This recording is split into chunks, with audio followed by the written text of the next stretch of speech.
Hello and welcome to another CAD video. In this video, we're going to talk about configurations in the SolidWorks.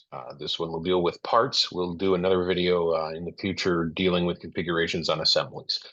A lot of the same things, just different practical uses for both.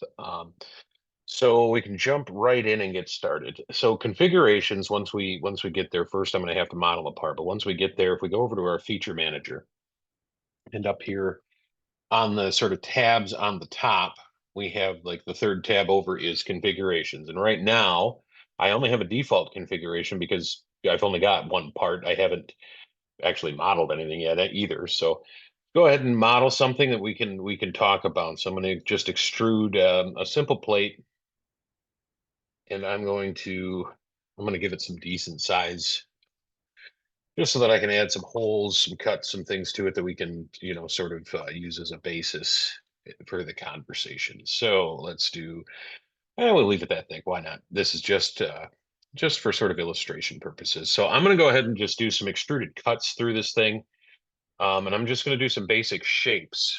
And I'm not going to worry about dimensions or anything because realistically, um, for the sake of illustration, I don't think dimensions actually matter. We're just sort of illustrating how the configurations work. So let's just do some things so we can tell what the different cuts are. And actually, you know, doing these videos like I do on the fly, I just realized that I can't do all three shapes that I want to do all at once.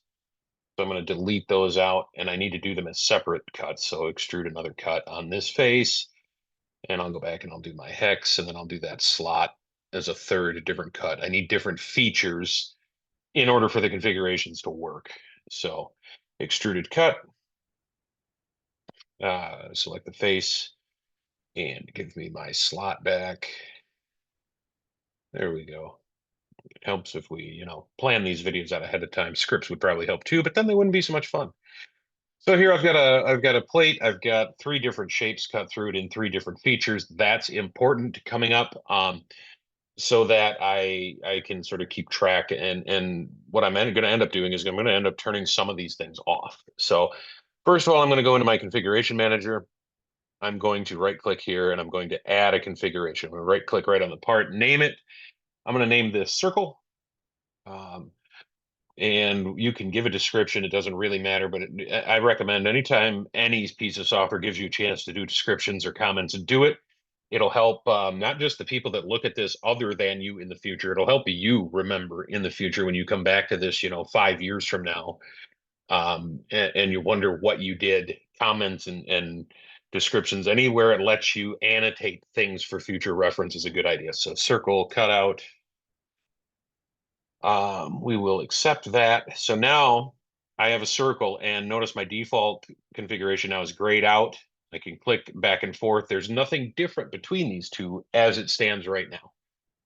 So to actually get this circle to be something meaningful, I can go back to my main feature manager tab, and I'm going to right click on these other two cuts, and I'm going to come down and I'm going to suppress them. So this little arrow with a solid cube to a sort of grayed out cube is the suppress button. I'm going to suppress it.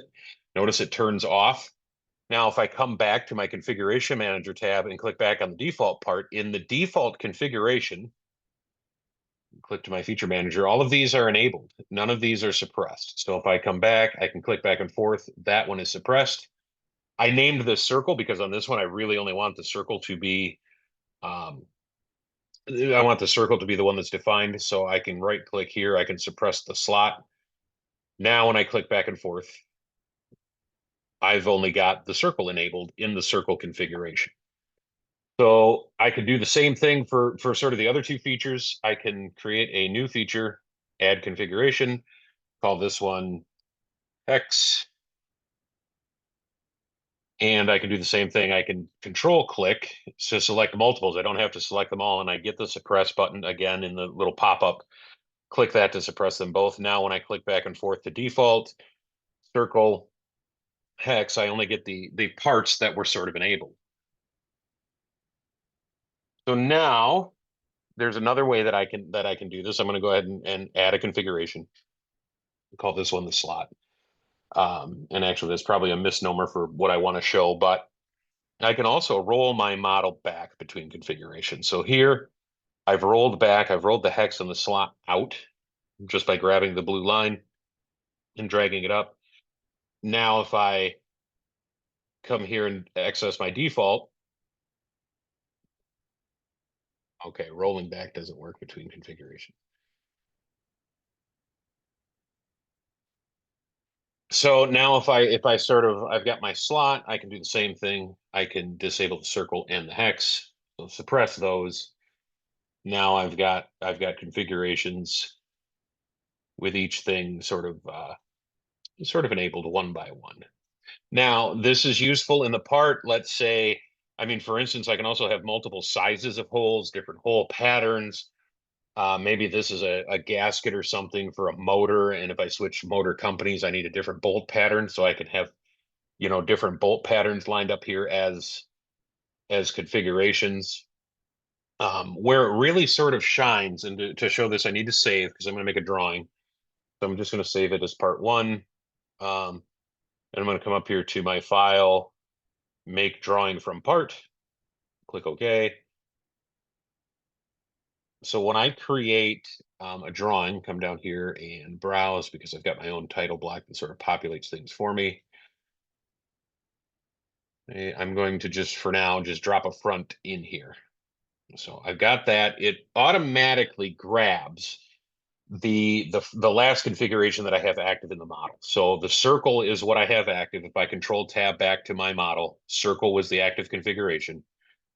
Now, if I drop a model view in, I want part one, and I want the top view because that should be the, so it's turned a little just because of orientation. But if I drop this in here now, this is the same view, again, just rotated 90 degrees, but the same view in the same configuration. What I can do from here is I can right click on this drawing view. I can go to properties and it'll show me the properties of that view. And here, sort of in the middle, configuration information, use named configuration, I can select which configuration this view will use. Now, in this case, I need to delete the little center mark because the hole doesn't exist. But this way, again, by dropping a model view in and sort of right-clicking, deselect the model. There we go. Right-click now and go to the properties, and I can change this one to the slot. And again, delete that center mark because the hole doesn't exist. This is sort of how I can show all of the configurations at once on a drawing. So it comes in handy. I can put all those options. More likely, I can add another sheet.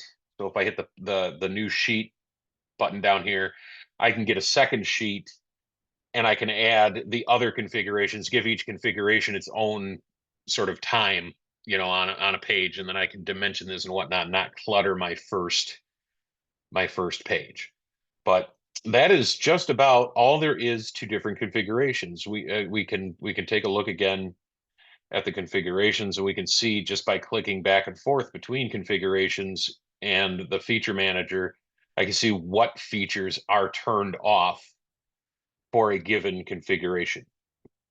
That's sort of all there is when it comes to working with the configurations. We can also come back and do some things with, if I switch back to my part here, we can come back and we can do some things with derived configurations, they call them. So if I right click, add a derived configuration, which one was I on? Default? I think let's add a rectangle. Why not? So under default now I have a configuration called rectangle. If I come here, I can add an extruded cut. We'll just add a rectangular cutout and accept that and let it go through all. So now my default has a rectangle derived configuration. If I go back up to default, the rectangle goes away. If I pop back and forth, that was, an extra rectangle that I sort of popped in there. But if I go back and forth, notice that the rectangle that I added to my default configuration doesn't show up unless I'm in that configuration. So I've got lots of options for how to set things. And again, this is incredibly useful if you have things that are like designed to bolt into other assemblies, when the other assembly or the other part changes, I can have configurations ready to go so that I know. I mean, the plate itself isn't changing, right? It's just the sort of the features of the plate. So yeah, there's the quick lesson on various configurations. A handy thing to do, and like I said, we'll do a future video on sort of the same kind of approach, but we'll do it in terms of an assembly. So I hope this has been useful. Thank you for watching, and I look forward to seeing you in the next video.